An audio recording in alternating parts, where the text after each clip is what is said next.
ಎಲ್ಲರಿಗೂ ನಮಸ್ಕಾರ. ಪರಿಮಳ ಕಿಚನ್ಗೆ ಸ್ವಾಗತ. ನಾನು ನಿಮ್ಮ ಪರಿಮಳ. ಇವತ್ತು ನಾನು ಬೆಂಗಳೂರಿನ ವಿದ್ಯಾರ್ಥಿ ಭವನಲ್ಲಿ ಮಾಡುವ ತುಪ್ಪದ ಮಸಾಲೆ ದೋಸೆ, ಪಲ್ಯ ಮತ್ತು ನೀರು ಚಟ್ನಿ ಮಾಡುವುದು ಹೇಗೆ ಅಂತ ತೋರಿಸ್ತಿದ್ದೀನಿ. ಇನ್ನೊಂದು ವಿಶೇಷ ಏನಪ್ಪ ಅಂದರೆ, ಈ ಹೋಟೆಲ್ಲು ಪ್ರಾರಂಭವಾಗಿ 80 ವರ್ಷ ಆಯಿತು. ಹಾಗಾದರೆ ಬನ್ನಿ, ಏನೇನು ಪದಾರ್ಥ ಬೇಕು ಮತ್ತು ಮಾಡುವ ವಿಧಾನ ನೋಡ್ಕೊಳ್ಳೋಣವಾ? ನಾನು 1 ಬೌಲು ಬಿಳಿ ದಪ್ಪಕ್ಕಿ ತೊಗೊಂಡಿದ್ದೀನಿ. ಇದನ್ನು ಜಯ ಅಕ್ಕಿ ಅಂತಾರೆ, ದೋಸೆ ಅಕ್ಕಿ ಅಂತಾರೆ. ಇದನ್ನು ಹಾಕ್ಕೊಂಡ್ರೆ ತುಂಬ ಚೆನ್ನಾಗಾಗುತ್ತೆ. 1/4 ಸ್ಪೂನು ಮೆಂತೆ ತೊಗೊಂಡಿದ್ದೀನಿ. ಒಂದು 3 ಸ್ಪೂನು ಉದ್ದಿನಬೇಳೆ ತೊಗೊಂಡಿದ್ದೀನಿ. ಹಾಗೆ 1 ಸ್ಪೂನು ಕಡಲೆಬೇಳೆ ತೊಗೊಂಡಿದ್ದೀನಿ. ನೋಡ್ತಾ ಇದ್ದೀರಲ್ವ? ಈಗ ಎಲ್ಲವನ್ನು ಹಾಕ್ಕೊಂಡು 2ರಿಂದ 3 ಸಲ ಚೆನ್ನಾಗಿ ತೊಳ್ಕೊಂಬಿಡೋಣಂತೆ. ಈ ಥರ ತೊಳ್ಕೊಳ್ಳೋದ್ರಿಂದ ಮೇಲೆ ಪೌಡ್ರು ಎಲ್ಲ ಇರುತ್ತಲ್ವ, ಅದೆಲ್ಲ ನೀಟಾಗಿ ಹೋಗುತ್ತೆ ಮತ್ತು ನಾವು ಮಾಡೋ ಪದಾರ್ಥಗಳು ತುಂಬ ರುಚಿಯಾಗುತ್ತೆ. 3 ಸಲ ತೊಳೆದು ನೀರು ತೆಗೆದು ಮತ್ತೆ ಒಳ್ಳೆ ನೀರು ಹಾಕಿ ಒಂದು 8 ಅವರ್ಸು ನೆನೆಯೋಕ್ಕೆ ಬಿಟ್ಬಿಡೋಣಂತೆ. ಈ ಥರ ನೆನೆಯೋದ್ರಿಂದ ದೋಸೆ ಹಿಟ್ಟು ದೋಸೆ ತುಂಬ ಚೆನ್ನಾಗಿ ಬರುತ್ತೆ. 8 ಅವರ್ಸು ನೆನೆಯೋಕ್ಕೆ ಬಿಟ್ಬಿಡೋಣಂತೆ. ಈಗ 8 ಅವರ್ಸ್ ಆಯಿತು. ಇನ್ನೇನು ಮಿಕ್ಸಿಗೆ ಹಾಕ್ಕೋಬೇಕು. ಅದಕ್ಕೂ 5 ನಿಮಿಷ ಮುಂಚೆ ನೋಡಿ ಮಂಡಕ್ಕಿ ತೊಗೊಂಡಿದ್ದೀನಿ. ಅಕ್ಕಿ ಯಾವ ಬೌಲಲ್ಲಿ ತೊಗೊಂಡಿದ್ದೀನೋ ಅದೇ ಬೌಲಲ್ಲಿ ಮಂಡಕ್ಕಿ ತೊಗೊಂಡಿದ್ದೀನಿ. ಗೋಪುರದಂಗೆ ತೊಗೊಂಡಿದ್ದೀನಿ. ಅಲ್ಲಿಗೆ ಲೆಕ್ಕ 1/4 ಬೌಲು ಮಂಡಕ್ಕಿ ಆಗುತ್ತೆ. ಇದನ್ನು 2ರಿಂದ 3 ಸಲ ಚೆನ್ನಾಗಿ ತೊಳ್ಕೊಂಬಿಡೋಣಂತೆ. ಮಣ್ಣೆಲ್ಲ ಇದ್ದರೆ ಹೋಗುತ್ತೆ. ಈಗ ಒಂದು 1/4 ಲೋಟ ನೀರು ಹಾಕಿ 2 ನಿಮಿಷ ನೆನೆಯೋಕ್ಕೆ ಬಿಟ್ಬಿಡೋಣಂತೆ. ಈ ಥರ ನೆನೆಯೋಕ್ಕೆ ಬಿಟ್ಬಿಟ್ರೆ ಸಾಕು. ಈಗ 8 ಅವರ್ಸ್ ಆಗಿದೆ. ಹೆಂಗೆ ನೆಂದಿದೆ ಅಂತ ನೋಡೋಣವಾ? ಅಕ್ಕಿ ಬೇಳೆ ಎಲ್ಲ ಚೆನ್ನಾಗಿ ನೆಂದಿದ್ರೇ ದೋಸೆನೂ ತುಂಬ ಚೆನ್ನಾಗಿ ಬರೋದು. ಬೇಳೆ ನೋಡಿ ಕಟ್ ಮಾಡಿ ತೋರಿಸ್ತೀನಿ, ಅಕ್ಕಿ ಕಟ್ ಮಾಡಿ ತೋರಿಸ್ತೀನಿ. ಈ ಥರನೇ ನೆಂದಿರಬೇಕಾಗತ್ತೆ. ಈಗ ನೀರೆಲ್ಲ ತೆಕ್ಕೊಂಬಿಟ್ಟು ಮಿಕ್ಸಿಗೆ ಹಾಕ್ಕೊಳ್ಳೋಣಂತೆ. ಒಂದು ಮಿಕ್ಸಿ ಜಾರಿಗೆ ಹಾಕ್ಕೋತಾ ಇದ್ದೀನಿ. ಎಲ್ಲ ಒಂದೇ ಸಲ ಹಾಕ್ಕೊತೀನಿ, ಯಾಕೆಂದರೆ ನಾನು ಸ್ವಲ್ಪ ಮಾಡ್ಕೊತಾ ಇರೋದ್ರಿಂದ. ನೆಂದಿರೋ ಮಂಡಕ್ಕಿ ಅದನ್ನು ಹಾಕ್ಕೋತಾ ಇದ್ದೀನಿ. ಉಳಿದಿರೋದು ಅಕ್ಕಿ ಬೇಳೆ ಇದೆಯಲ್ವ, ಇನ್ನೊಂದು ಸೌಟಾಗುತ್ತೆ, ಅದನ್ನು ಹಾಕ್ಕೊಂಬಿಟ್ಟಿದ್ದೀನಿ. ಸ್ವಲ್ಪ ನೀರು ಹಾಕ್ಕೋತಾ ಇದ್ದೀನಿ. 1/2 ಬೌಲ್ ನೀರು ಇಟ್ಕೊಂಡಿದ್ದೀನಿ. ಎಷ್ಟು ಇಡಿಸುತ್ತೆ ಅಂತ ನೋಡೋಣಂತೆ. ಫಸ್ಟಿಗೆ ತುಂಬ ಹಾಕ್ಕೋಬೇಡಿ, ನುಣ್ಣಗಾಗಲ್ಲ. ಸ್ವಲ್ಪ ಹಾಕ್ಕೊಂಡು ನುಣ್ಣಿಗೆ ಗಂಧದ ಥರ ರುಬ್ಕೋಬೇಕು. ನೋಡಿ ಎಷ್ಟು ಚೆನ್ನಾಗಿ ಹಿಟ್ಟು ನಿಮಗೆ ಕಾಣಿಸ್ತಾ ಇರ್ಬೋದಲ್ವ? ನುಣ್ಣಗಾಗಬೇಕಾಗತ್ತೆ. ಗಟ್ಟಿಯಾಗಿ ರುಬ್ಕೋಬೇಕು. ತುಂಬ ನೀರು ಹಾಕ್ಕೋಬೇಡಿ. ಯಾಕೆ ಅಂದರೆ ನಾವು ಎಲ್ಲ ರುಬ್ಬಾಯಿತು. ಇದನ್ನೆಲ್ಲ ಒಂದು ಪಾತ್ರೆಗೆ ಹಾಕ್ಕೋತಾ ಇದ್ದೀನಿ. ಅಷ್ಟು ಪಾತ್ರೆಗೆ ಹಾಕ್ಕೊಂಡ್ಮೇಲೆ ಇನ್ನೊಂದು 1/4 ಲೋಟ ನೀರು ಮಿಕ್ಸಿ ಜಾರಿಗೆ ಹಾಕ್ಕೊಂಡು ಅದನ್ನು ಹಾಕ್ಕೊಂಡಿದ್ದೀನಿ. ಈಗ 2 ನಿಮಿಷ ಚೆನ್ನಾಗಿ ಕೈ ಆಡ್ಕೊಂಬಿಡಿ. ಪೂರ್ತಿ ನೀಟಾಗಿ ಕೈ ಆಡ್ಕೊಂಬಿಟ್ಟು ಇಡೀ ರಾತ್ರಿ ಫರ್ಮೆಂಟೇಷನಿಗೆ ಬಿಟ್ಬಿಡೋಣಂತೆ. ಅದು ಹುದುಗ್ ಬರುತ್ತಲ್ವ, ಸ್ವಲ್ಪ ಹುಳಿನೂ ಬಿಡುತ್ತೆ. ದೋಸೆ ತುಂಬ ಚೆನ್ನಾಗಾಗುತ್ತೆ. ನೋಡಿ ಈ ಥರ ಸೌಟಿಂದ ಇಳಿಬಾರ್ದು, ಆ ಥರ ಮಾಡಬೇಕು. ಈಗ ನೋಡಿ ಇಷ್ಟು ನೀರು ಇಟ್ಕೊಂಡಿದ್ನಲ್ವ, ಅರ್ಧ ಅದಿಷ್ಟು ಖಾಲಿಯಾಗಿದೆ. ಈಗ ಮುಚ್ಚಿಟ್ಬಿಡೋಣಂತೆ. ಬೆಳಗ್ಗೆಗೆ ಇನ್ನು ಇದನ್ನು ತೆಗಿಯೋದು. ಈಗ ಬೆಳಕರ್ದಿದೆ. ಹೆಂಗೆ ಬಂದಿದೆ ಅಂತ ನೋಡೋಣವಾ? ನೋಡಿ ಚೆನ್ನಾಗಿ ಬಂದಿದೆ ಅಲ್ವಾ? ಚೆನ್ನಾಗಿ ಫರ್ಮೆಂಟೇಷನ್ ಆಗಿದೆ. ಗ್ಯಾಸ್ ಮೇಲೆ ಒಂದು ಬಾಣಲಿ ಇಟ್ಟಿದ್ದೀನಿ. ಬಾಣಲಿಗೆ ನೋಡಿ 1 ಟೇಬಲ್ ಸ್ಪೂನಷ್ಟು ಎಣ್ಣೆ ಹಾಕ್ಕೊಂಡಿದ್ದೀನಿ. ಎಣ್ಣೆ ಚೆನ್ನಾಗಿ ಕಾದಿದೆ. ಈ ಟೈಮಲ್ಲಿ ಒಂದು 1/2 ಸ್ಪೂನಷ್ಟು ಜೀರಿಗೆ ಹಾಕ್ಕೊಂಡಿದ್ದೀನಿ. ಜೀರಿಗೆ ಚಟಪಟ ಅನ್ನಬೇಕಾದ್ರೆ 1/2 ಸ್ಪೂನಷ್ಟು ಸಾಸಿವೆ ಹಾಕ್ಕೊಂಡಿದ್ದೀನಿ. ಇವೆರಡು ಸುತ್ತ ಚೆನ್ನಾಗಿ ಫ್ರೈ ಆಗಬೇಕು. ಸ್ವಲ್ಪ ಕಲರು ಚೇಂಜ್ ಆಗಬೇಕು. ನೋಡಿ ಈ ಟೈಮಲ್ಲಿ ಒಂದು 1/2 ಸ್ಪೂನಷ್ಟು ಉದ್ದಿನಬೇಳೆ, ಹಾಗೆ 1/2 ಸ್ಪೂನಷ್ಟು ಕಡಲೆಬೇಳೆ, 1-2 ಕಡ್ಡಿಯಷ್ಟು ಕರ್ಬೇವಿನ ಸೊಪ್ಪು, ಇಷ್ಟು ಚೆನ್ನಾಗಿ ಫ್ರೈ ಆಗಲಿ. ಸ್ವಲ್ಪ ಕಲರು ಚೇಂಜ್ ಆಗಲಿ ಮತ್ತು ಕರ್ಬೇವಿನ ಸೊಪ್ಪು ಗರಿಗರಿಯಾಗಿ ಚೆನ್ನಾಗಾಗುತ್ತೆ. ಈ ಟೈಮಲ್ಲಿ ಒಂದು ಹಸಿಮೆಣಸಿನ್ಕಾಯಿ ಒಂದು 5 ಸಣ್ಣಕ್ಕೆ ಕಟ್ ಮಾಡಿ ಅದನ್ನು ಹಾಕ್ಕೊಂಡಿದ್ದೀನಿ. ಹಾಗೆ 2 ಈರುಳ್ಳಿನ ಸಣ್ಣಕ್ಕೆ ಚಾಪ್ ಮಾಡಿದ್ದೀನಿ, ಅದು ಹಾಕ್ಕೊಂಡಿದ್ದೀನಿ. ಚೆನ್ನಾಗಿ ಕೈ ಆಡ್ಕೋಬೇಕು. ಎಣ್ಣೆಯಲ್ಲಿ ಫ್ರೈ ಆದರೆ ಆ ಘಮನೇ ಚೆನ್ನಾಗಿರುತ್ತೆ ಮತ್ತು ಹಸಿಮೆಣಸಿನ್ಕಾಯಿ ಖಾರ ಎಲ್ಲ ಚೆನ್ನಾಗಿ ಬಿಟ್ಕೊಳ್ಳುತ್ತೆ ಎಣ್ಣೆಯಲ್ಲಿ. ನೋಡಿ ಈ ಥರನೇ ಚೆನ್ನಾಗಿ ಫ್ರೈ ಆದಮೇಲೆ 1/2 ಸ್ಪೂನಷ್ಟು ಅರಿಶಿಣದ ಪುಡಿ ಹಾಕ್ಕೊಂಡಿದ್ದೀನಿ.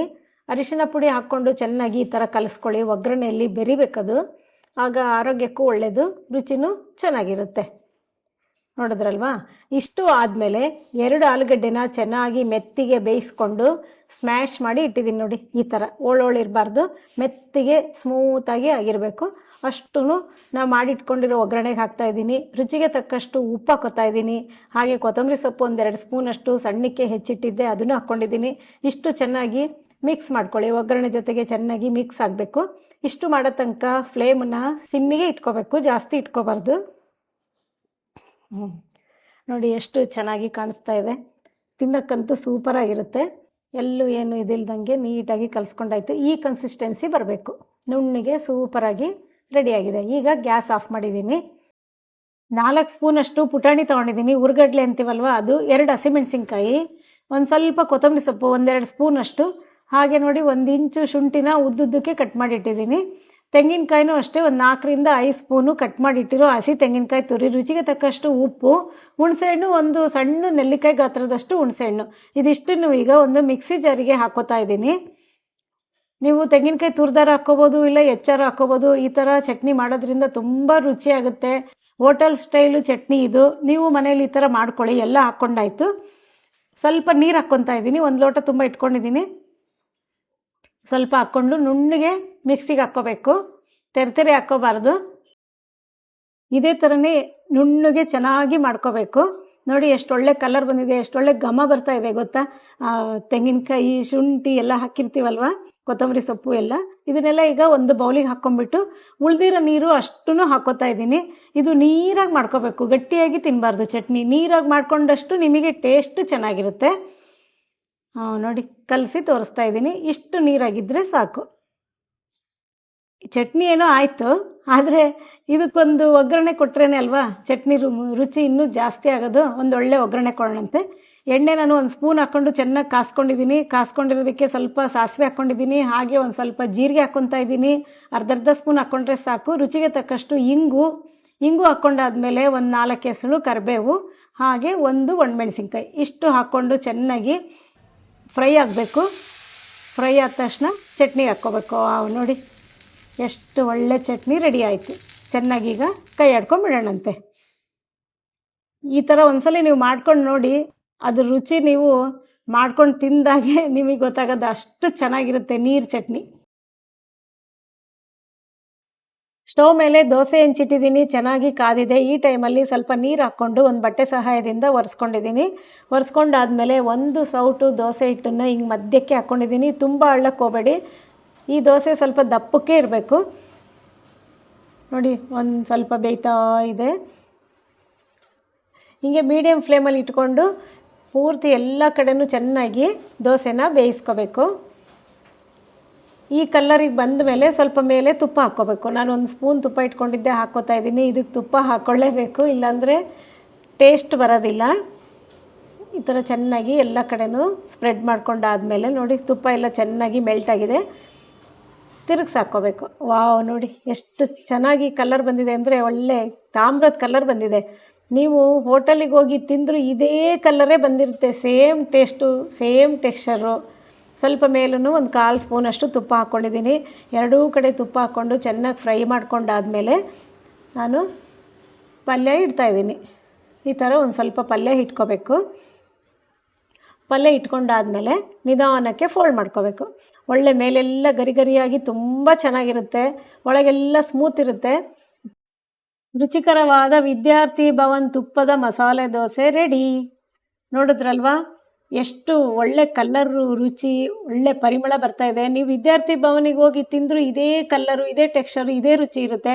ನೀವು ಖಂಡಿತ ಮಾಡ್ಕೊಳ್ಳಿ. ಅದ್ರ ಜೊತೆಗೆ ನೀರಾಗಿರೋ ಚಟ್ನಿ ಬಾಯಿಗಿಟ್ರೆ ಹಂಗೆ ಚಟ್ನಿ ಜೊತೆಗೆ ಕರಗ್ತಾ ಇರುತ್ತೆ ದೋಸೆ. ಎಷ್ಟು ಗರಿಗರಿಯಾಗಿದೆ ನೋಡಿ, ಹೌದಾ? ದೋಸೆ ಪಲ್ಯದ ಜೊತೆಗೆ ಈ ನೀರು ಚಟ್ನಿ ನೆಂಚ್ಕೊಂಡು ತಿಂತಾ ಇದ್ದರೆ ಆಹಾ ಸ್ವರ್ಗ. ಬಾಯಲ್ಲಿಟ್ಟರೆ ಹಂಗೆ ಕರಗೇ ಹೋಗುತ್ತೆ.